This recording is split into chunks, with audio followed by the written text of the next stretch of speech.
நம்பிக்கையுடைய சிறைகளே அரணுக்கு திரும்புங்கள். எட்டிப்பான நன்மையை கர்த்தர் தருகிறார், இன்றைக்கே தருகிறார். கர்த்தர் நம் கண்மலையும் நம் கோட்டையும் நம் ரட்சகரும் நம் தேவனும் நம் துருகமுமானவர். அவர் சமூகத்தில் சரணடைவோம். நம்பிக்கையுடைய சிறைகளே அரணுக்கு திரும்புங்கள். எட்டிப்பான நன்மையை கர்த்தர் தருகிறார், இன்றைக்கே தருகிறார்.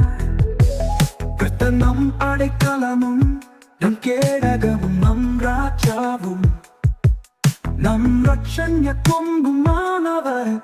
அவர் வாக்கை நம்பி வாழ்வோம். நம்பிக்கையுடைய சிறைகளே அரணுக்கு திரும்புங்கள்.